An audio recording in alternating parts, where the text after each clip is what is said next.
Hello and welcome to ArchitectureFilms.com. I'm Bradley Wheeler. Today we're in Los Angeles, California. We're in the Skid Row area. We're going to be meeting with architect Michael Maltzan, FAIA. Michael's going to be showing us his newest public housing project, the Rainbow Apartments.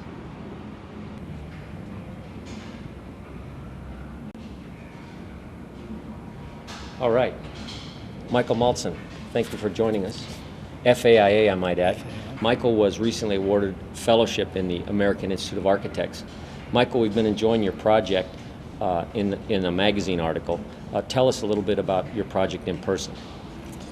The project, the Rainbow Apartments, is a project of 89 units for Skid Row Housing Trust, which is an organization that has been working in the Skid Row area of Los Angeles for a number of years now.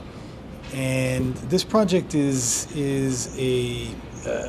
really a significant step in what they have been able to achieve as the project brings together not only apartments for the formerly homeless, but also social services that are a part of the daily life of the people here. We're actually on the second floor, so we're raised above the street level. We've come up some stairs, so this essentially, for all intents and purposes, is the ground floor of the project. It is. It's really in a sense, the public floor for the inhabitants. The project is developed vertically, horizontally, and is a 6-story building. The first level, which is really right at the street level, houses many of the social programs, social services. There are offices for the service providers. There's an apartment for the manager of the project.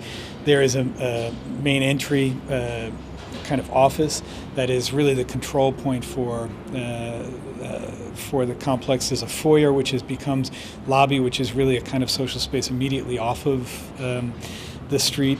But it's then moving up the stairs, or up the elevator, to this courtyard level at the second level, where much of what I just talked about in terms of creating a kind of space that acts as this threshold, this in-between space between the private and the more public worlds of the tenants, begins to really emerge.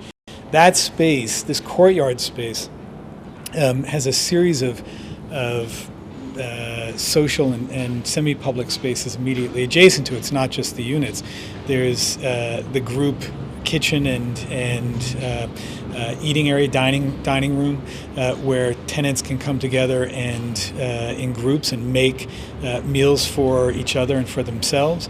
Obviously, the courtyard itself as an active space that many people move through, and also a space for larger group activities that do take place in the apartments.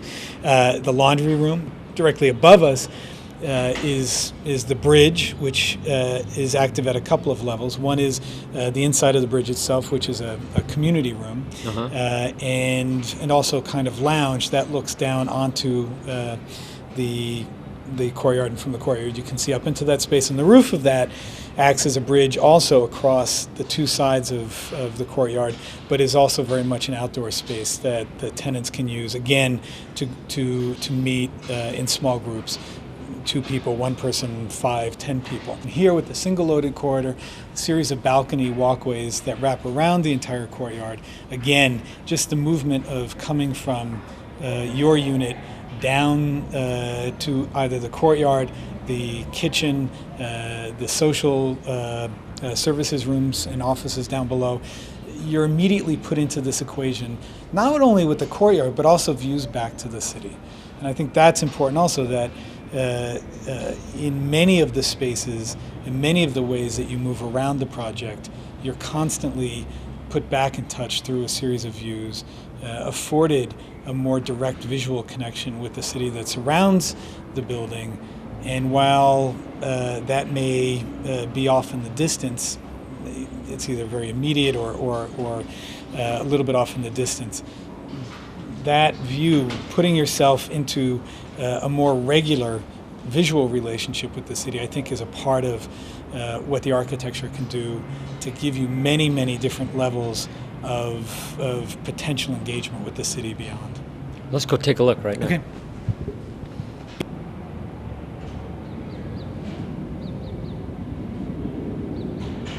We're here on the first level of housing. It's actually the second floor of the project. We're here with Mike Alvidres, Executive Director of the Skid Row Housing Trust. Thank you for meeting with us, Mike. Sure, my pleasure. Tell us a little bit about this influential project.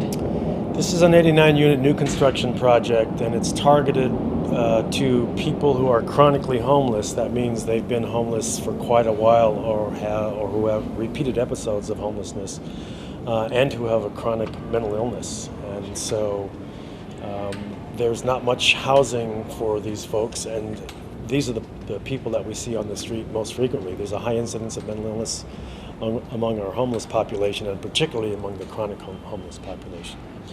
And the tenants generally like the project? I wouldn't say they like it. I would say they love it.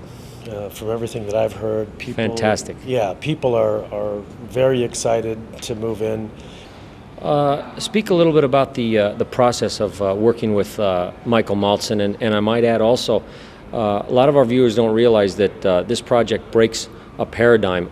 Before this project, most Skid Row housing was rather monolithic, double-loaded corridors, which means long corridor rooms on both sides, very little light into the project. So really, Michael Maltzan is breaking the mold with this project.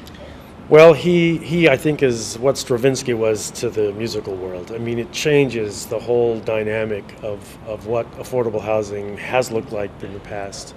And I think what you see in this building is just a complete rethinking of what's going to work, particularly for the people that we serve. And I think living in a building like this is one of those things that just has that added positive benefit. It just adds to the whole, transformational process, and that sort of reclaiming one's life into something that's more positive and a functioning member of the larger society. Fantastic. Thank you, Michael. You're Appreciate welcome. Yeah, my pleasure. Hi, ladies. Congratulations on living in such a nice place. What's your name? Denise. Denise. And My name is Devera. Tell us a little bit about the project here and about living in it. Okay, it's really nice. We have a nice kitchen, and we have laundry services, and I just really like the building. The building is really nice. You can see our nice little patio, and we come out here and we barbecue. We did that yesterday, and we're going to do it again this weekend. Yeah. So, I really like it, and it really has helped me to grow. So we have And the whole building has a lot of light and air. a Yes, lot of yes, light, it a lot of does. air, It a lot of does, heat yeah. too. They're really nice on the inside. Yes, they are. Because we have our own kitchen. We have a little kitchen. We don't have a stove, but we have a kitchen and a microwave, and we have a very large bathroom. Yes, Yeah. very large. Our own And the bathroom, living room bathtub, is and everything. a nice It's area really for one nice. person. Yeah, it is. It is. It's really nice. Has this, talking about the project, not just architecturally speaking, but also spiritually, Oh, yes. it's been good for your Oh, yes. lives? We have a case Yes. manager, and she works with us, and to keep us on the right track, which is no problem for us. And we've been here. Her and I have been here like 6 or 7 months. Yeah. 7 months. So since the building first we opened. went to school since we've been here and completed that. We're looking for jobs now, so it's Yeah. helped us a lot. Yeah, it has helped us tremendously. And then there's also a doctor that comes once a week. So if anybody is sick and have colds or anything, we can see them. There's a psychiatrist that's here on duty too. Comes once a week. So if anybody has any other kind of mental issues or anything like that, they can see him. It's very convenient. It's real convenient for us, especially when we leave the building and you go towards 7th. It's like you forget you're downtown sometimes. You really do, and that's the good thing about it, because you do forget that you're downtown, but you still get a chance to look around and not forget where you come from, because you still see people be out grateful. here, and you get real grateful. Yeah, it's a great place. And your places are, you say they're nice size? Yeah, they're yeah. nice size. If you like it, look Yeah, at mine. look at- Oh, that'd be look at- fantastic. Yeah. Let's take a look. Mine is nice too. I'm putting my plans together.